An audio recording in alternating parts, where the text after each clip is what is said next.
Mic check, 1 2 1 2. My name is Andy King, but some call me Drew. That was nice. Howdy, y'all. My name is Andy King, and welcome to another episode of King's Comics. Today, I'm doing a vlog style video on comic collecting 101. There's a lot of terminology when it comes to collecting comics, such as trade paperback or omnibus or single issue. It can make it pretty intimidating to get into comics. So I'm going to try to break the ice a little bit here and go over my experiences with these terminologies and definitions. I've tried to just get more in the know about this over time, and as you can see with my collection or with my collection and haul videos, that I do my best to complete runs or to at least have one volume in a run. That being said, let's go. Let's go ahead and start off actually then with what a single issue is. So with regards to American comics, typically, in the West, you have a lot of superhero comics that are published or serialized on a weekly or monthly basis. You see this with comics by Marvel, DC, or Image, with Image being an indie publisher, but we can go into that a little bit later. Let's stick to the big two, Marvel and DC. These companies will typically publish on a weekly or monthly basis, sometimes even bi-monthly, like twice a month. That means you're going to get a single issue, which are sometimes referred to as floppies. This would be an example of a floppy. This is Miles Morales Spider-Man #1. I recently posted my review on it, and that link will be down below in the description. But this is a floppy. It means, which is a shorthand term or the nickname for it, but it's a single issue. This means this does not encapsulate an entire arc, with an arc being a segment of a story, or a pretty much just short stint of a story as encapsulated in one series of single issues. This is terminology you might be familiar with from television shows, or even movies, I guess, in some cases. But in that being said, an arc is just a self-enclosed story or plot line within several issues of a comic. Case in point, this is a single issue, so this is the first, as a #1, this is the first in the series, but also in the arc respective to the character and whatever he's going through in the plot line. Right now, he's encountering these interesting mind-controlled heist or kidnappers and working with the Rhino potentially to solve a mystery. But once again, this is a single issue, so it doesn't encapsulate the whole story. It just gives you a part of the story that you need the full arc to complete that story segment. But then, what about not just collecting single issues? This can get kind of costly. This comic in particular cost me, I think, $4. Marvel comics typically run $4, and DC comics will run about $3. I think Image comics run $3 too, but it will vary from publisher to publisher, as well as the size or edition of the comic, if the comic's rare, etc. There's a lot of factors to go into that. That'll probably be in the next video if we go ahead and make a next video. That being said, what happens when you don't want to just collect them issue to issue? That's a great way to collect them if you just are so engrossed in a character or a storyline that you want to keep up to date with it. But that's where trade waiting comes in. This is a term in the, I guess I'm going to say, comic and graphic novel fandom, where rather than collecting a comic run or arc issue by issue, you go ahead and wait till what's called a trade paperback comes out. So a trade paperback, and actually I've got, boom, I got one right here. So a trade paperback is just, as you can see, a paperback softcover copy of a collection of comics relating to an arc or run, a plot line. Now, once again, there's usually an overarching plot line across multiple trade paperbacks, multiple issues, but this would be one part of that, one segment. So you've got your single issues that build into a trade paperback. That's a chunk or an arc of the whole overarching story and plot. And then trade paperbacks, you wait for these, if you trade wait, for it to come out so that it doesn't cost nearly as much as collecting single issue after single issue after single issue. So that's what trade waiting is, as well as what a trade paperback is with respect to single issues. Now, once again, there are always exclusions to the case. Case in point, you'll notice on the shelf behind me with some of these Batman comics. Actually, I won't go ahead and just try to pull that out because I don't like turning my back to the camera. But with some of the Batman comics behind me, those are hardcover. Those still count as a trade. They wouldn't be a trade paperback because it's a paperback, but each one of them encapsulates an arc or just chunk of the story from the overarching Batman run. So those would be trades, but they are not paperbacks because they're hardcover. I know, I'm kind of stupid. I'm kind of explaining this pretty poorly. Please just bear with me. So then what about, let's kind of extend beyond that.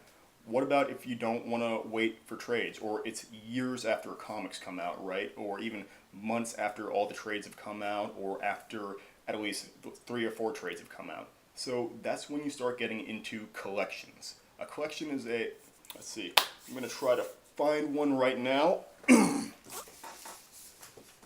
Found it. So, a collection is a series of trades, with trades being made up of single issues, a series of trades that are collected into a larger volume so that they're easier to transport. It might be a larger book, but it does mean that you don't have as many trade paperbacks or hardcovers lying around. So that would mean that a collection, which is just a larger volume, would have several arcs inside of it. Not necessarily that they're connected, but typically they're part of, once again, that overarching storyline containing several arcs, which are pretty much, think of an arc as a chapter of an overarching storyline, with each single issue being, I guess, let's say each single issue is a chapter of the arc, and then an arc is a chapter of the overarching plot and storyline. I know. So then let's get into this series. Y: The Last Man. This came out a decade or two ago. I mean, it's wow, man, I feel old. Either way, it's come out a fair bit ago, so you're not going to be finding any single issues of it unless you're digging through the clearance section at a half-price books, or the single issue section at a half-price books, or a Goodwill. So you can either get trades, which are going to be the collections of arcs, single issues for this comic, or you can go ahead and kind of cut to the chase and get a collection. Now, this would be the 5th volume in this collection series, but if you're going with trade paperbacks, which you are dedicated to singular arcs, there are about 10 or 12, maybe even 13 trade paperbacks or trades. But if I go ahead and get a collection, or this larger volume, it can still be called a volume or collection. It's pretty interchangeable, right? But if I get this, I can go ahead and just have multiple arcs encapsulated in this one book. And it's hardcover, so it's pretty sturdy, which is nice. But then how do you know that you're getting all of the correct issues, the ordering? So that's why it's critical to read either the back of the book typically, or the back of the book, or one of the inside flaps. Sometimes if you go through several pages even, it'll tell you which numbers or which arcs or issue numbers are in this book. So if I go ahead and read the back, it will tell me, it's going to go ahead and tell me nothing actually. So we're going to go ahead and check inside. Let's see. And boom. So I can see from the table of contents on the inside that I have issues number 49 to number 60 here. And it'll actually tell me that each set of issues, which correspond to the arc. So you've got number 49 to 52 is one arc, number 53 is its own standalone story, number 54 is as well, and then number 55 through 59 is an arc. So that can get kind of confusing once again, but all that to say, I can make sure that I'm not reading anything out of order by double checking the number of issues that this collection captures. You can do the same with a trade paperback you can do it the same with a trade paperback by checking the back of it or inside of it. It will tell you the number of issues, and usually, this depends, right? But usually you can also just check on the side, and it'll hopefully tell you the volume number. But this isn't always the case when you get into re-releases and new editions. That's where it can get kind of overwhelming to try and collect all of these things. So that is great, but not all comics are released in single issues or the like. Actually, a lot of Japanese comics, in particular manga, are pretty interesting because of the fact that they don't release in the traditional single issue like American comics do.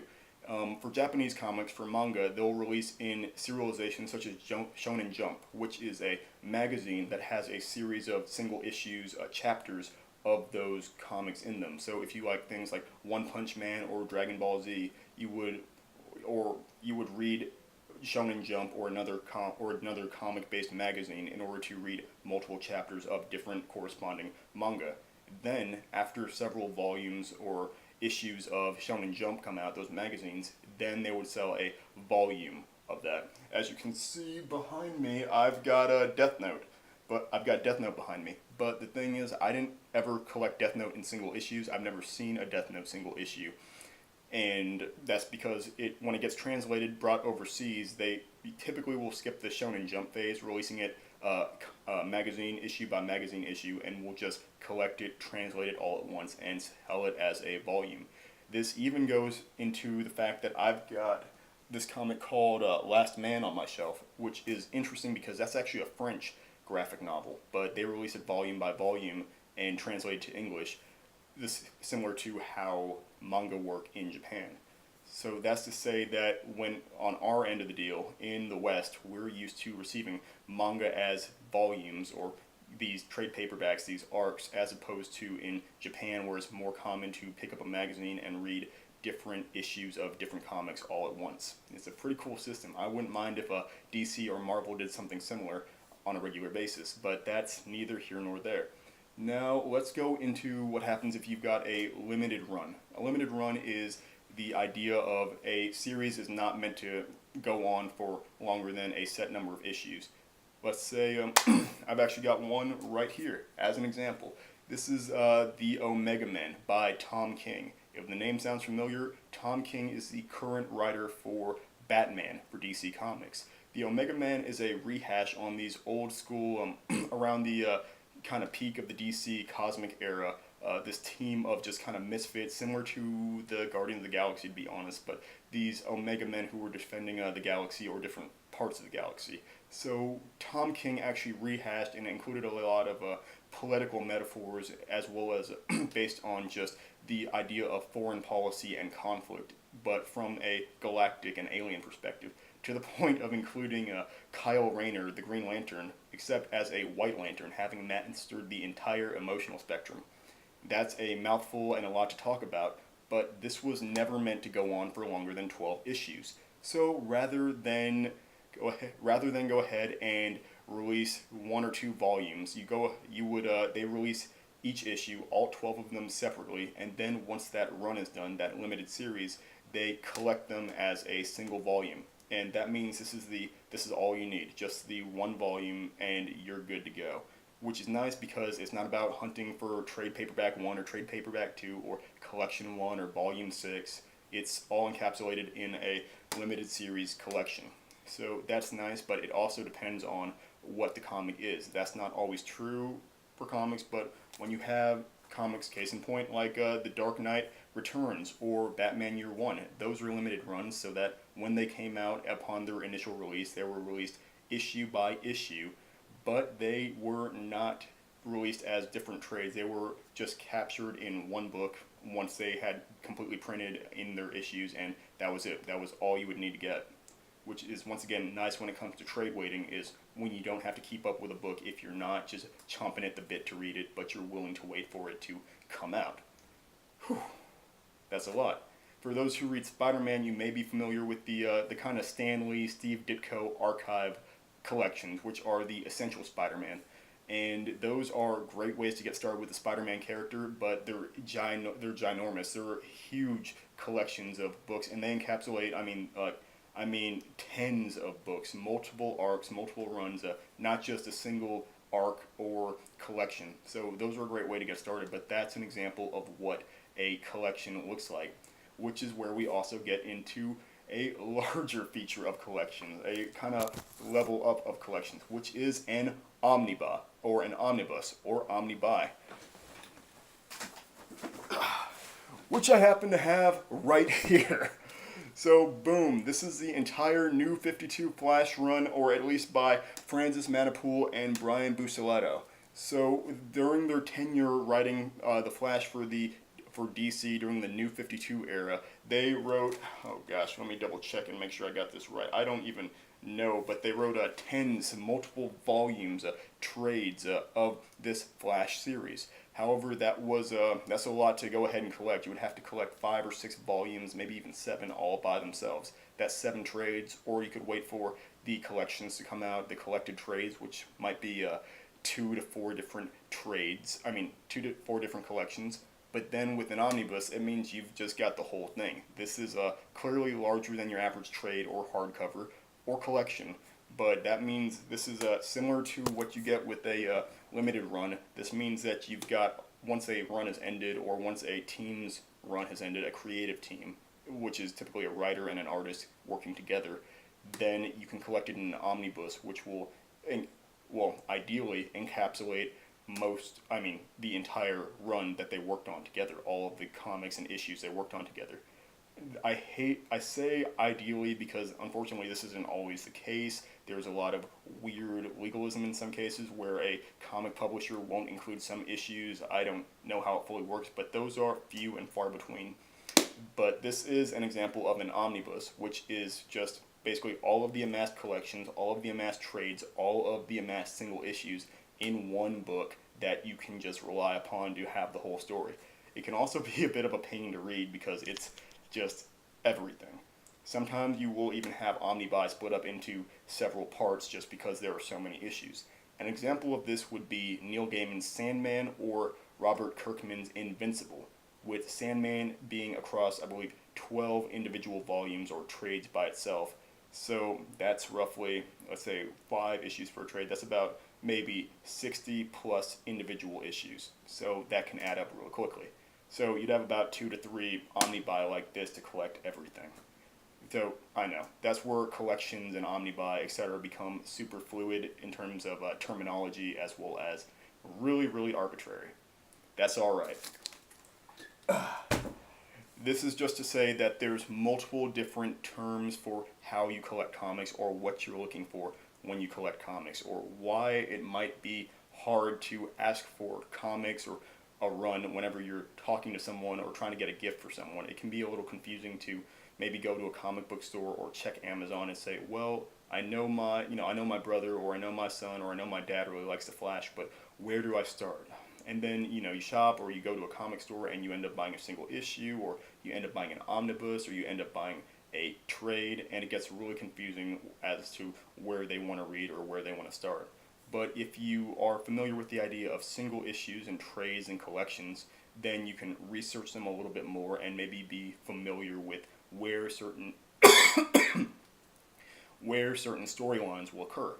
Case in point, before Tom King, the current writer on the New 52, on Batman, he is part of what's known as the Rebirth era of DC. However, before him was the New 52 era of DC, which was a reboot of the DC universe. I know, once we get into reboots, it gets ultra confusing, but bear with me. That's a different conversation for a different day. Either way, before Tom King, you had Scott Snyder working on Batman, and I'm working on collecting his run, his tenure on the series right now. But Scott Snyder wrote Batman across 52 issues and across 10 volumes, so 10 of those collected trades. You can get them in paperback, but I'm personally trying to get them in hardcover just because they're a little bit more durable and they look cool. Personal opinion. This is to say that because I'm looking at the Scott Snyder Batman, it would be good to know that if you were going to pick up a comic, if someone says, "Man, I'm just trying to collect all the New 52 Batman," or "I'm trying to collect a couple volumes of Batman for my collection," if you're not aware of the fact that they're collecting the Scott Snyder Batman as opposed to the Tom King Batman, or knowing what those trades are, or someone says, I'm just looking for the Batman with the Court of Owls, then it will be just much harder to find out where that collection is or which event you're looking for, because comics can be collected in different fashions. Sometimes they're not even collected in set arcs or contiguously. Sometimes people will just collect comics in this kind of anthological, thrown together mishmash style, where they're just collecting comics that have similar themes or tones but aren't all sequential. So yes, that makes it a lot more complicated. But another video I did earlier was this idea of these 5 alternate Supermen. And I had gone over Supermen such as All-Star Superman or Red Sun Superman, And these are great ideas, but those All-Star Superman and Red Sun Superman are contained in different, their own volumes, their own limited runs, their own trades, right? But what about Superman what about the Superman who's from medieval Europe? What about a Batman who is a vampire? You have these different versions that might not have their own trade, copy, or issue, so you have to buy them in a collection. Then this is where it gets confusing. But knowing the idea of a single issue versus a collection will kind of help clarify the idea of what you're hunting for if a person mentions what they're looking for. Because it at least narrows the scope of how you can collect comics, how you can make sure you have the entirety of an author's work, but also to make sure that you're reading them in the right order. Because if you can check a trade and know that they have the same creative team as well as the same numbering and are part of the same year or type of comic hero, etc., then it makes it a lot easier to get the best bang for your buck as well as to collect comics according to your style.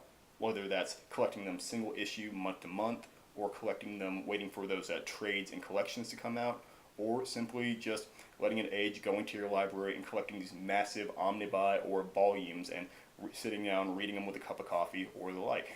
I did this past week. I was actually finishing up reading Invincible, which I referenced earlier, because I realized I hadn't read about 50 volumes of it, or 50 issues of it, which is roughly a third of the series. So I got the collection, I sat down, and I powered through it all. It was rough. That being said, y'all, those are the kind of main tiers of comic collecting. Single issues, trades, which can be paperbacks or hardcovers, collections, which are comprised of multiple trades, then omnibuy, which are typically supposed to collect the majority of a run, if not the entire run of comics. This is not accounting for limited runs of comics, standalone comics that aren't published as issues but are just published on the spot as their own comic, as well as Japanese manga, which can be published in a collected magazine, but not as the traditional Western format of going month to month and picking up the individual issues for that story. That's all I got though, folks. Apologies if I'm just kind of rambling on. That's why this is a vlog style, is just so I can shoot from the hip and explain something to the best of my abilities. But if you like what you saw, or you have any comments, feedbacks, or suggestions, maybe I can tailor this content up a little bit and present it a little better. This is just all I had to think of. This was just something I was thinking about on my mind, as well as to see if this is the type of information people could be using, or would maybe like presented a little bit, I guess, formulaically. Formulaically, is that a word? Doesn't matter, we're rolling with it.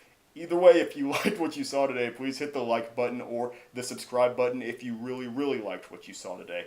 And like I was trying to say earlier, if you had any feedback, comments, suggestions, please drop a line down below. I am perusing and just lurking in the background of those comment sections like a total creeper. I didn't mean to say that. Reading your comments as well as trying to incorporate that feedback and those suggestions into the channel in terms of making comments, making content. I've already had some people ask for my top 10 superhero rankings, as well as for me to review the movies Glass and the Dragon Ball Super Brawly movie coming out. I know. So I'm gonna be reviewing Glass and the Dragon Ball Z Brawly Super movie coming out.